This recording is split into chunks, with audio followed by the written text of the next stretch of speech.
ব্যবসা উদ্যোগ পেশনা প্রেরণ দ্বিতীয় অধ্যায় ব্যবসা উদ্যোগের প্রেষণা, তাই না? আমাদের জি স্যার। ব্যবসা উদ্যোগের মধ্যে দ্বিতীয় অধ্যায়ের মধ্যে হচ্ছে ব্যবসা উদ্যোগের প্রেষণা। ব্যবসা উদ্যোগের প্রেষণা। তা আমরা এই প্রেষণাটা ক্লাসে পড়ি নাই, তাই না? জাস্ট আমরা প্রেষণা কি এটা নিয়ে একটু আলোচনা করব। ইসরাত জাহান তুলি, ওকে আমাদের ক্লাসে? জি স্যার, আসসালামু আলাইকুম। আসসালাম ইসরাত, জি স্যার। দেরি করলা কেন ক্লাসে ঢুকতে? একটু ছিল তো, কাজ ছিল তো, তাই জন্য একটু দেরি হয়ে গেছে কাজটা সম্পূর্ণ করতে। আচ্ছা আচ্ছা, তা আমাদের সময় নাই, আমরা একটু তাড়াতাড়ি করি, কারণ এমনিতে আমরা 20 মিনিট নষ্ট করে ফেলছি, ঠিক আছে? আমি একটু জি জাস্ট খালি কয়েকটা কোশ্চেন তোমাদের দিব, খাতা কলম সাথে আছে? খাতা কলম রেখো, জি স্যার। রেখো। জি জি স্যার। স্যার আছে। আমাদের আজকের ক্লাসটা হচ্ছে ব্যবসা আত্মকর্মসংস্থান ব্যবসা উদ্যোগের বইয়ের দ্বিতীয় অধ্যায়ের মধ্যে হচ্ছে ব্যবসা উদ্যোগের প্রেষণা। মানে আমরা যে ব্যবসাটা করব, ওই ব্যবসাটা করতে গেলে কিছু প্রেষণা প্রয়োজন আছে। এখন হচ্ছে প্রেষণা কি, প্রেষণা কি জানি আমরা? আমার স্ক্রিনটা না। দেখা যাচ্ছে তোমাদের? জি স্যার। আচ্ছা, মোটিভেশন, প্রেষণার ইংরেজি শব্দ হচ্ছে মোটিভেশন। এই যে আমরা অনেক সময় কথা বলি না, তোমাদের উৎসাহ দেওয়ার জন্য কিছু ঘটনা বলি এবং কনফিডেন্স লেভেল বাড়ানোর জন্য কথা বলি, তখন তোমরা মনে মনে মনটাকে শক্ত করে ফেলো, হ্যাঁ আমরা এটা পারবো, আমরা এই কাজটা করব। এই যে যে মনের ভেতরের যে একটা কাজ করা, মনকে যে জাগ্রত করা, ঠিক আছে, একটা নির্দিষ্ট উদ্দেশ্যের জন্য মনকে জাগ্রত করা, এটাই হচ্ছে প্রেরণা মূলত। বোঝা গেছে কথা? জি জি স্যার। স্যার। আচ্ছা, আমরা একটা কোশ্চেন, মানে তোমাদের পরীক্ষার মধ্যে কি ধরনের কোশ্চেন হবে, এই যে আমি একটা কোশ্চেন দিয়ে রাখছি, দেখো, সৃজনশীল প্রশ্ন 1, নিচে অনুচ্ছেদটি পড়ো এবং প্রশ্নগুলোর উত্তর দাও। ঠিক এইভাবেই প্রশ্নটা আসবে। এই প্রশ্নটা 2025 সালে আসছিল কারিগরি বোর্ডের, মানে তোমাদের 15 সালে এই প্রশ্নটা আসছিল। এরপরে আরো কয়েকবার আসছে, প্রায়ই থাকে এই প্রশ্নটা, এটা থাকেই, মানে ম্যাক্সিমাম ক্ষেত্রে থাকে। আচ্ছা, একটা উদ্ধৃত দেওয়া আছে, বা সৃজনশীলের ক্ষেত্রে আমরা অনুচ্ছেদ বলি। কি দেওয়া আছে? অনুচ্ছেদ। কি দেওয়া আছে বলা হচ্ছে একটা অনুচ্ছেদ। এই অনুচ্ছেদটা আমরা একটু পড়ি। উদ্যোক্তাকে, তোমাদের মধ্যে পড়তে পারবা কেউ? পড়তে পারবা? বোঝা যায়? স্টার্ট পড়ো তো, স্টার্ট। উদ্যোক্তাকে ব্যবসায়িক স্বার্থে কর্মীদের মাধ্যমে কাজ আদায় করে নিতে হবে। কর্মীর শিক্ষা, অভিজ্ঞতা ও কর্মক্ষমতা যতই থাকুক না কেন, কর্মস্পৃহা না থাকলে উদ্দেশ্য সফল হবে না। রাইট, পেশনা কর্মী পড়ো পড়ো। পেশনা কর্মীকে কর্মস্পৃহা বাড়িয়ে দেয়। পেশনা একটি মানসতাত্ত্বিক বিষয়। মানুষের কাজের সাথে পেশনা ঘনিষ্ঠভাবে জড়িত। আধুনিক বিজ্ঞান ও প্রযুক্তির যুগে প্রতিযোগিতামূলক ব্যবসার কার্যক্রমে কর্মীদের কাছে উৎসাহ উৎসাহ প্রদানের জন্য পেশনা একটি গুরুত্বপূর্ণ বিষয়, নিঃসন্দেহে। আচ্ছা, গুড, সুন্দর তুমি।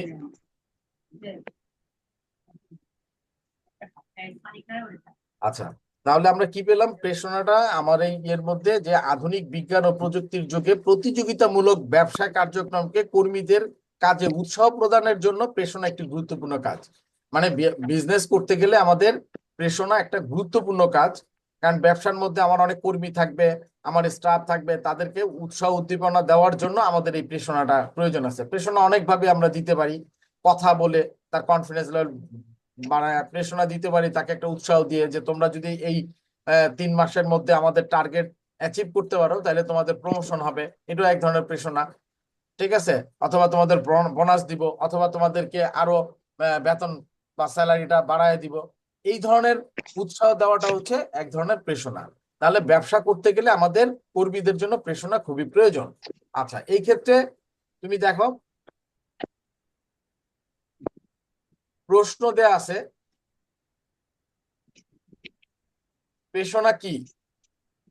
প্রেষণা কি? ক, এর নাম্বার থাকবে 0.5। তারপর হচ্ছে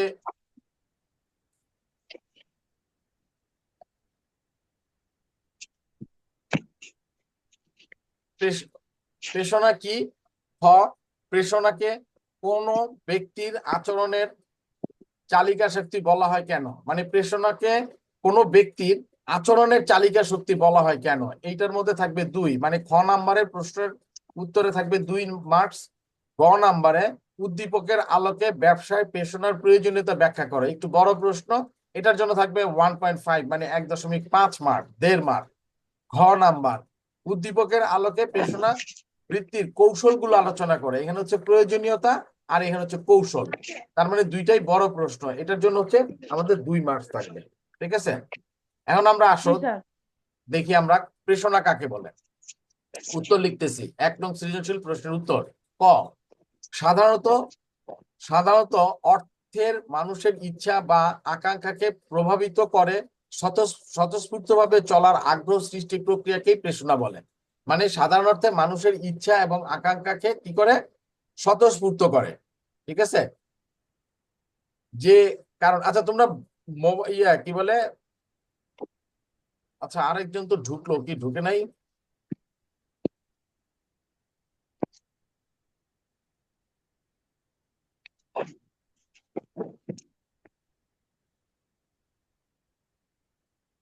তোমরা একটু ক্যামেরা গুলো খুলো তো সবাই। আনিকা, আনিকার রোল কত?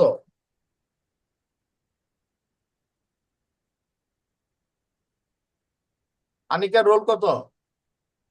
স্টার, ঠিক আছে। সুইটির রোল হচ্ছে 3, তুমি হচ্ছে স্টার জাহান, রোল 6 না? স্টার, জি স্যার। স্যার আমি ভোকেশনালের। হ্যাঁ ভোকেশনাল কি 10 না তুমি? স্টার স্যার আমি হচ্ছে 9। 9, স্টার ক্লাস 9, স্টার হচ্ছে 9, রোল 6। জি স্যার।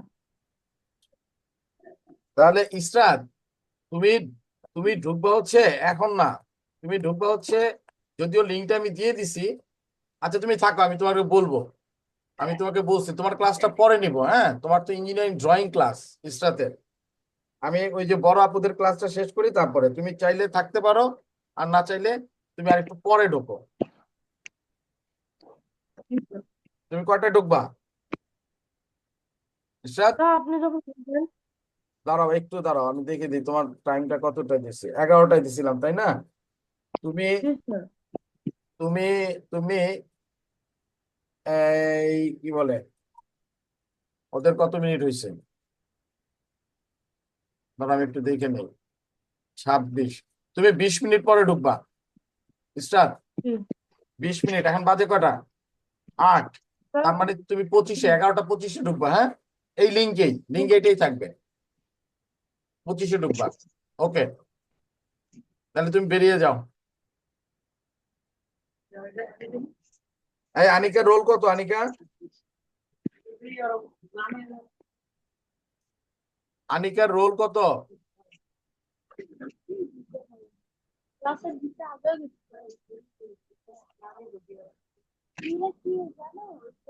ইচ্ছা শক্তিকে কাজে প্রতি অনুপ্রাণিত করে অর্থাৎ প্রেষণা এমন কিছু বিষয় যা একজন ব্যক্তিকে একটি কার্য উত্তম রূপে সম্পাদন করতে মানসিক শক্তি যোগায়। তার মানে প্রেষণা এমন একটা বিষয় যে কোনো মানুষের একটা কাজকে উত্তম রূপে, ভালো রূপে কাজ করা শেখায়। ঠিক আছে, আনিকা, সুইটি, তোমাদের কি ক্যামেরা অফ? ক্যামেরাগুলো খুলো, আনিকা, সুইটি।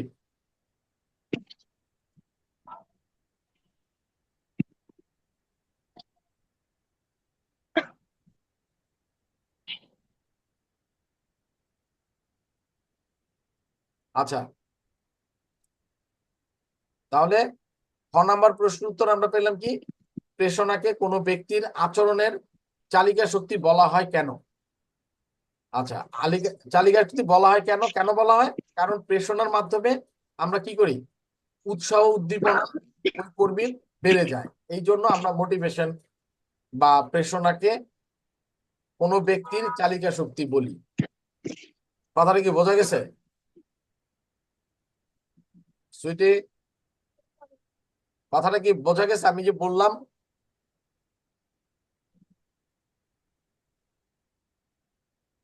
আমার কথা কি শুনতে পাচ্ছ তোমরা? জি স্যার, শুনতে পাচ্ছি। তাহলে উত্তর দাও না কেন? আমি প্রশ্ন করলে সাথে সাথে উত্তর দিবা, তাহলে আমি বুঝবো যে আমি পড়াচ্ছি তোমরা শুনতেছো। নাহলে তো মনে করবো যে টেকনিক্যাল প্রবলেম, আমার কথা শুনতেছো না। স্যার, শোনা যাচ্ছে। আচ্ছা, তাহলে আমি খ নাম্বার প্রশ্ন যেটা বললাম, খ নাম্বার প্রশ্নটা কি বলো তো?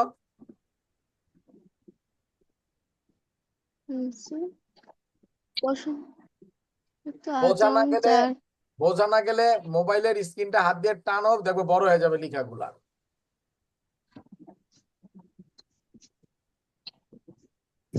প্রেষণাকে কেন কোনো ব্যক্তির আচরণের চালিকা শক্তি বলা হয় কেন? হ্যাঁ, প্রেষণাকে কোনো ব্যক্তির, প্রেষণা তো একটা শব্দ, আর বলা হচ্ছে কোনো ব্যক্তির চালিকা শক্তি বলা হয় কেন? তিনটা বিষয়, একটা হচ্ছে প্রেষণা, একজন ব্যক্তি, আর একটা হচ্ছে চালিকা শক্তি। তাহলে প্রেষণাকে কোনো ব্যক্তির কি বলা হয়? চালিকা শক্তি বলা হয় কেন? মানে আমার চালিকা শক্তি হচ্ছে প্রেষণা, সেটাই বলা হচ্ছে এখানে। তাহলে খ নাম্বারের উত্তর হচ্ছে প্রেষণা কোনো ব্যক্তির ইচ্ছা শক্তিকে কাজে লাগিয়ে, প্রেষণা কি করে? কোনো ব্যক্তির ইচ্ছা শক্তিকে কাজে লাগিয়ে করে প্রতি অনুপ্রাণিত করে। অর্থাৎ প্রেষণা এমন কিছু বিষয় যা একজন ব্যক্তিকে একটি কার্য উত্তম রূপে সম্পাদন করতে মানসিক শক্তি যোগায়। তার মানে মূলত প্রেষণা হচ্ছে একটা মানসিক শক্তি, কনফিডেন্স। তোমার কনফিডেন্সটা যদি ভালো থাকে তুমি ভালো কাজ করতে পারবা, আর কনফিডেন্স লেভেল যদি তোমার কম থাকে তাহলে তুমি ভালো কাজ করতে পারবা না। এটাই হচ্ছে প্রেষণার মূল একটা বিষয়। ঠিক আছে? ক্লিয়ার? জি স্যার। আচ্ছা, গ নাম্বারে দেখো, উদ্দীপকের আলোকে ব্যবসার প্রেষণার প্রয়োজনীয়তা ব্যাখ্যা করতে বলছে। মানে যে উদ্দীপকটা দিয়েছে, উদ্দীপক কোনটা? এই যে উদ্দীপকটা, তাই না? জি স্যার।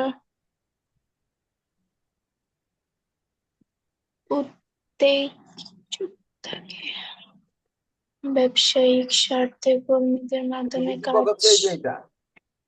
আদায় করে নিতে হবে। ঠিক আছে, এটা হচ্ছে উদ্দীপক। এই উদ্দীপকের আলোকে কি করতে বলছে আমাকে? উদ্দীপকের আলোকে ব্যবসায়ের প্রেষণা করতে বলছে। ঠিক আছে,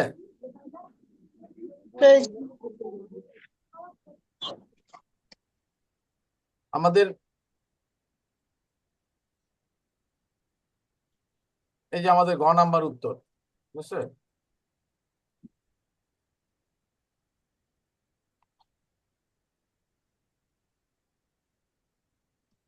ব্যবসায় যাবতীয় কাজ প্রেষণার দ্বারা প্রভাবিত।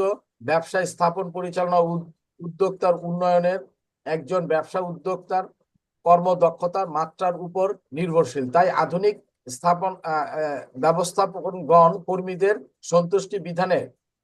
সন্তুষ্টি বিধানের জন্য মাধ্যমে কাজ আদায়ের যথেষ্ট গুরুত্বপূর্ণ সহকারে বিবেচনা করে থাকে। নিম্নে ব্যবসার ক্ষেত্রে প্রেষণার গুরুত্ব আলোচনা করা হলো। তার মানে প্রেষণার যে গুরুত্ব, এটা ধাপে ধাপে যদি আমরা আলোচনা করি। এক নম্বর হচ্ছে মানবিক শক্তির উত্তম ব্যবহার করা। মানুষের যে মানবিক শক্তি, এটাকে উত্তম ব্যবহার করা হচ্ছে প্রেষণার গুরুত্বের আর। দুই নম্বর হচ্ছে উচ্চ মনোবল সৃষ্টি করা। উচ্চ মনোবল কি? আমি কাজ করার জন্য যে আমার মনোবলটা, এটাকে আরো আপগ্রেড করার জন্য যে কাজটা করা হচ্ছে সেটা উচ্চ মনোবল। তারপরে তিন নম্বর হচ্ছে দক্ষতা বৃদ্ধির জন্য কাজ করা। দক্ষতা বৃদ্ধির জন্য কাজ করা, কাজের প্রতি আন্তরিক ভাবে থাকলে কর্মীরা সেই কাজ আনন্দ পায় এবং তাই তাদের দক্ষতাকে বৃদ্ধি করে দিতে হবে। চার নম্বর হচ্ছে অপচয় হ্রাস করা। প্রেষণা যদি থাকে বা প্রেষণার মধ্যে যদি কর্মচারীরা থাকে, তাহলে ওই কোম্পানির অপচয় যেটা আছে সেটা অনেকাংশে কমিয়ে ফেলতে পারবে। তারপর হচ্ছে লক্ষ্য অর্জন। একটি লক্ষ্য, আমি একটু দ্রুত করতেছি কারণ তোমাদের সময় প্রায় শেষ, তোমরা ঢুকতে দেরি করে ফেলছো, বুঝছো? 8 মিনিট সময় আছে, এই 8 মিনিটের মধ্যে আমরা শেষ করব। তোমরা যদি একটু আগে ঢুকতে পারতাম তাহলে আরেকটু ক্লাস নিতে পারতাম। 8 মিনিট আমাদের হাতে সময়, ঠিক আছে? জি স্যার। তাহলে 5 নাম্বার হচ্ছে লক্ষ্য অর্জন। 6 নাম্বার হচ্ছে শ্রম ঘূর্ণায়মান হ্রাস। 7 নাম্বার হচ্ছে উত্তম। আমি এই পিডিএফ ফাইলটা তোমাদের দিয়ে দিব গ্রুপের মধ্যে, আমি যেটা পড়াচ্ছি, হ্যাঁ, এই পিডিএফ ফাইলটা আমি গ্রুপে দিয়ে দিব, এখান থেকে তোমরা দেখে নিবা। তারপর 6 নাম্বার হচ্ছে ঘূর্ণায়মান হ্রাস, শ্রম ঘূর্ণায়মান হ্রাস। প্রতিষ্ঠানের কর্মীদের কর্মস্থল ত্যাগের বড় একটি কারণ হলো পেশনার অভাব। মানে অনেক সময় ভালো ভালো কর্মীরা চলে যায় কেন? তোমাদের ওই যে পেশনার অভাব। প্রতিষ্ঠান যখন কর্মীদের যাবতীয় সুযোগ সুবিধা বা চাকরির নিরাপত্তা নিশ্চয়তা বিধান করে, তখন তারা প্রতিষ্ঠানের ত্যাগ করতে চায় না। তার মানে প্রতিষ্ঠানে তুমি তোমার কর্মচারীদের একটা ভালো সুযোগ সুবিধা তুমি যদি দাও, তাহলে তারা থাকবে। আর যদি সুযোগ সুবিধা কমে যায়, তাহলে এরা থাকবে না। থাকবে না, চলে যাবে, অন্য প্রতিষ্ঠানে চলে যাবে। তাই তাই একজন দক্ষ শ্রমিককে রাখতে হলে তাকে সুযোগ সুবিধা দিয়ে রাখতে হবে, এইটাও একটা কৌশল। 7 নাম্বার হচ্ছে উত্তম উত্তম ব্যবস্থাপনা, উত্তম উত্তম শ্রম ব্যবস্থাপনার সম্পর্ক প্রতিষ্ঠা। তার মানে উত্তম শ্রম ব্যবস্থাপনা সম্পর্কের প্রতিষ্ঠাতা করা প্রতিষ্ঠা করা ব্যবস্থাপনার একটি গুরুত্বপূর্ণ কাজ, যা প্রেষণার দ্বারাই তা অর্জন করা সম্ভব। প্রেষণার মাধ্যমে কর্মীদের অভাব, চাহিদা ও প্রয়োজন পূর্ণ করা হয় বলেই কর্মী ব্যবস্থাপনার মধ্যে সুসম্পর্ক গড়ে ওঠে। তার মানে কর্মী এবং ব্যবস্থাপক, ব্যবস্থাপক কারা? যারা পরিচালক থাকে, তাদের সাথে সম্পর্ক বিস্তার করার জন্য, সম্পর্কটাকে কাছে আনার জন্য তাদের মধ্যে একটা কি বলে গুরুত্বপূর্ণ কিছু কাজ করে এই প্রেষণা, মোটিভেশন। ঠিক আছে। 8 নাম্বার হচ্ছে উদ্যোক্তা ও উন্নয়ন, উদ্যোক্তা ও উন্নয়ন। 6 মিনিট আছে। উদ্যোক্তা ও উন্নয়ন, প্রেষণা শুধু মানসিক সন্তুষ্টি সৃষ্টি করে না, তা কর্মীদের নতুন নতুন পন্থা উদ্ভাবনের কাজ করে। তার মানে প্রেষণা শুধুমাত্র যে মানে নতুন মানে উৎসাহ দেয় না, নতুন কাজের আগ্রহ সৃষ্টি করে। কর্মচারী চিন্তা করে যে আমার কোম্পানির জন্য যে কাজটা করতেছে, যে প্রোডাক্ট আছে, এটাকে আরো কিভাবে ডেভেলপ করা যায়, আমি ডেভেলপ করব, সেই চিন্তা করে যদি প্রেষণা দেওয়া হয়। তাহলে পরিশেষে বলা যায় যে কোনো ব্যবসা প্রতিষ্ঠানের সকল পর্যায়ের কর্মীদের কাজের প্রতি উৎসাহিত ও অনুপ্রাণিত করা না গেলে কখনোই লক্ষ্য অর্জন করা সম্ভব হয় না। তাই প্রেষণার ক্ষেত্রে অধস্তন কর্মীদের পছন্দ, অপছন্দ, রুচি ইত্যাদি প্রাধান্য দেওয়া উচিত। তার মানে প্রেষণা ছাড়া কোনো প্রতিষ্ঠানকেই উন্নত করা যায় না। তুমি যদি প্রেষণা কোনো প্রতিষ্ঠানকে উন্নত করতে চাও, তাহলে ওই প্রতিষ্ঠানের কর্মীদের প্রেষণা দিতে হবে, তাদের পছন্দ, অপছন্দ, রুচি ইত্যাদির প্রতি প্রাধান্য দিতে হবে। ক্লিয়ার? ঘ নাম্বার প্রশ্ন ক্লিয়ার? হ্যাঁ, তাহলে ঘ নাম্বার প্রশ্নটা কি ছিল? উদ্দীপকের আলোকে প্রেষণা বৃদ্ধির কৌশলগুলো আলোচনা করতে বলছে। মানে প্রেষণাটাকে কিভাবে আমরা বাড়াতে পারি তার একটা কৌশল বর্ণনা করতে বলছেন। কৃতিদর্জ প্রেষণা বৃদ্ধির নানান কৌশল আছে, বিভিন্ন কৌশলের মাধ্যমে কাজ করে। ঠিক আছে। আর 4 মিনিট আছে, আমি দ্রুত শেষ করবো, জাস্ট খালি পয়েন্ট গুলা বলবো। তোমরা এই পিডিএফ ফাইলটা আমি দিয়ে দিব গ্রুপে, এখনই তোমরা ওটা ডাউনলোড করে রাখবা, রেখে তারপরে তোমরা পড়ে নিবা। ঠিক আছে? সরি। তাহলে কৃতিত্ব অর্জনে প্রেষণা বৃদ্ধির নানান কৌশল আছে। ম্যাকলিডেন এবং তার সহযোগীগণ কৃতিত্ব অর্জন, প্রেষণা বৃদ্ধির কতিপয় কৌশল পরামর্শ দিয়েছেন, নিচে সেগুলো দেওয়া হলো। ম্যাকলিল্যান্ড হচ্ছে একজন দার্শনিক, হ্যাঁ, উনি হচ্ছেন ব্যবসার একজন গবেষক। তিনি কিছু কৌশলের কথা বলছেন যে এই কৌশলগুলো তোমরা যদি অ্যাপ্লাই করতে পারো, তাহলে তোমার কর্মীদের প্রেষণার মাধ্যমে এদের বৃদ্ধি করা সম্ভব। 1 নাম্বার হচ্ছে সফল ব্যক্তির ন্যায় চিন্তা করা। মানে তোমাকে প্রথমেই যে চিন্তাটা করতে হবে, সেই চিন্তাটা সফল, আমি সফল হয়েছি, আমি এটা পারবো, এইভাবে চিন্তা করা। 2 নাম্বার হচ্ছে কার্যকরভাবে সমস্যার সমাধান করতে শেখা। মানে একটা প্রবলেম হইলো, প্রবলেম হওয়ার পর আমি চিৎকার চেঁচামেচি করে এটা হচ্ছে অনেকে আছে না, পাগল হয়ে যায়। ওই চিৎকার চেঁচামেচি না করে, পাগল না হয়, একটা কৌশলগত ভাবে ওই প্রবলেমটাকে সলভ করা। যেমন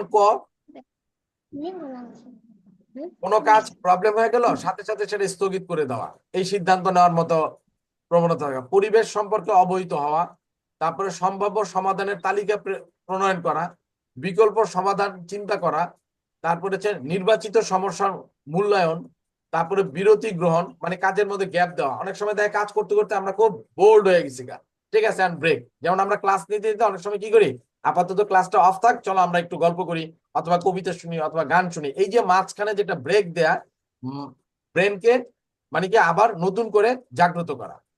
তারপরে অভিজ্ঞ লোকদের সাথে সমস্যা সম্পর্কে, আর 2 মিনিট আছে, অভিজ্ঞ লোকদের সাথে সমস্যার সম্পর্কে আলোচনা করা, এই প্রবলেমটা নিয়ে আলোচনা করা। 3 নাম্বার হচ্ছে সাফল্য অর্জনের জন্য পরিকল্পনা গ্রহণ করতে হবে এবং ইতিবাচক উপায়ে কাজ করতে হবে। এই হচ্ছে 4টা বিষয়ে আমরা যদি খেয়াল রাখি এখানে, 1, সফল ব্যক্তিদের নিয়ে চিন্তা করতে হবে। 2, কার্যকরভাবে সমাধান করতে শিখতে হবে। 3 নাম্বার হচ্ছে সফল অর্জনের জন্য পরিকল্পনা গ্রহণ করতে হবে। লাস্টলি হচ্ছে 4 নাম্বার, ইতিবাচক উপায়ে কাজ করতে হবে।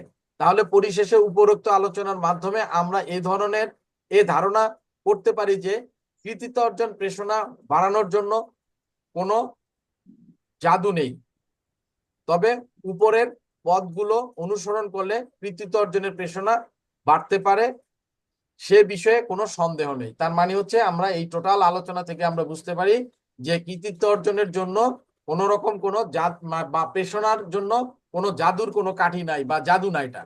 এটা করতে হলে তোমাকে কিছু প্রক্রিয়া অবলম্বন করতে হবে, তোমাকে কিছু নীতি নির্ধারণ ভাবে তোমাকে কাজ করতে হবে, এবং তোমাকে কি করতে হবে, কিছু কৌশল অবলম্বন করতে হবে, যে কৌশলগুলো নিয়ে আমরা আলোচনা করলাম। ক্লিয়ার?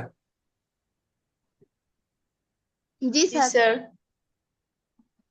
আমাদের সময় একদম মাত্র আর 1 মিনিট আছে, আমাদের এই লিঙ্কটা কেটে যাবে। তোমরা যদি আরেকটু আগে আসতে আমরা হয়তো আরেকটু বড় পরিসরে ক্লাসটা নিতাম। ঠিক আছে? তো এখন আমি এই পিডিএফ ফাইলটা আমি দিয়ে দিব কিছুক্ষণের মধ্যে, মানে এখনই ক্লাস শেষ করে আমি দিয়ে দিব। এখন বলো ক্লাসটা কেমন লাগলো? ভালো স্যার। ভালো?